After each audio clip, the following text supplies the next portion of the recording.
Hello guys, നിങ്ങളിപ്പോൾ കണ്ടുകൊണ്ടിരിക്കുന്നതാണ് എൻ്റെ വീടിൻ്റെ പിന്നാമ്പുറം. ഇതാണ് ഞങ്ങൾക്ക് വെള്ളം തരുന്ന ഞങ്ങളുടെ കിണർ.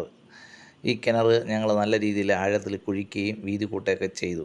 അതിന് മുന്നേ വേനൽക്കാലം ആകുമ്പോഴേക്ക് ഈ കിണർ വറ്റി വരണ്ട് അടപ്പളവും.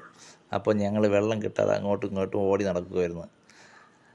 ഈ കനാലുണ്ടല്ലോ, ഈ കനാലിൽ നിന്നുള്ള വെള്ളം ഊറി ഈ പ്രദേശത്തെ എല്ലാ കിണറിലോട്ട് ഇറങ്ങിച്ചെല്ലും. ഈ അഴുക്ക വെള്ളമാണ് സംഭവം. ഇത് ഇപ്പം നിങ്ങൾക്ക് കാണാൻ പറ്റും. ഇതിലുള്ള പ്ലാസ്റ്റിക് മാലിന്യങ്ങളെല്ലാം ഈ കനാല് വലിച്ചുകൊണ്ട് വന്നതാണ്. മാസങ്ങളായിട്ട് കെട്ടിക്കിടന്ന പ്ലാസ്റ്റിക് മാലിന്യം എല്ലാം കൂടെ വലിച്ചുകൊണ്ട് വന്നു. ഇപ്പം കനാൽ അടച്ചപ്പോഴേക്കും ഇതിങ്ങനെ അതിൻ്റെ അടിത്തട്ടിലോട്ട് ഇങ്ങനെ അടിഞ്ഞിരിക്കുകയാണ്. പക്ഷേ വേറെ വഴിയില്ല ഇവിടെ ഉള്ളവർക്കൊന്നും.